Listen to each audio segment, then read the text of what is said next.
Things will be different when you get home. We'll all be 400 days older. The house will be just as you left it, but you'll miss the whole summer, returning next winter. Things will be different when you get home. You'll probably miss your son's first steps. He's growing so fast he'll have all new clothes, and he might not recognize you when you see him next. So tell him, little man, Daddy has to go. He has to fly across the ocean to do what he believes in, even though things will be different when he gets home. You volunteered knowing the cost, knowing you won't get back the time you lost. To do what is right, to do something with your life, you gotta sacrifice time with your son and your wife.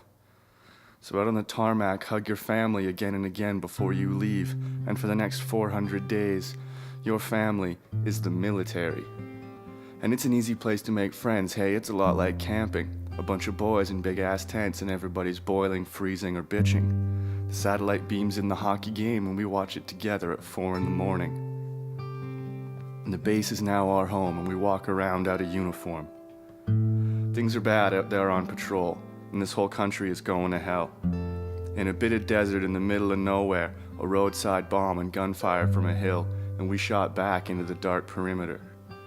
And at 2:45 in the morning, your son at home asleep. Something wakes him up just as you fall to your knees. For him, the sun will be rising in the sky, but for you, the darkness is clouding your eyes. And in that last second of existence, when there is nothing after, it becomes your heaven or becomes your hell. So did you see blue skies and hear your child's laughter, or was it just the blood and gravel where you fell?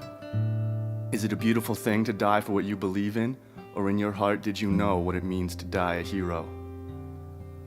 Back at base, all communication is cut so the word doesn't leak out that one of the boys is gonna go home, the way no one wants it to happen.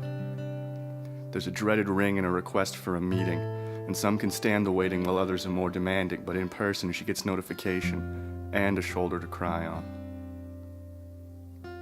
So we're out on the tarmac again, and there's 8 comrades to carry your coffin, and it's my duty to say something.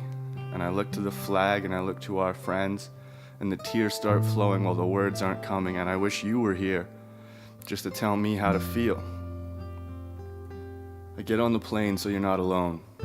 I'm the escort to keep your body company, even through the autopsy, to see you're treated like royalty. And 348 days too soon, things are very different now that you're home. The media closes in to get a shot of the widow grieving. Your name is a headline, and it's on the lips of every official and politician. Armchair generals paint a great picture, build a statue, name a center and their children after you, while others say your death was a waste, that you died in vain and you died for your faith. A politician calls you an inspiration and uses you to keep the fight going, as if the fight ever really needed a reason. In death, you're so famous no one cares what you were living for. No one cares that you were alive at all. You're just the star of all the tributes and memorials. Meanwhile, the person who shot you may have been shot. He too may have left a wife and child as his mortal cost. Maybe he feels guilty or feels like a hero. Add that to the list of things that you'll never get to know. But things are very different now that you're home. And we're home alone after the funeral's done. We sifted through the ashes in the urn and found the bullet that punctured your lung, and it was thrown in the trash by your young son. We carried your ashes down to the shoreline, and those who knew you best laid your ashes to rest. Gone, but not forgotten, you got a true memorial. We spread your ashes somewhere beautiful. We spread your ashes somewhere beautiful.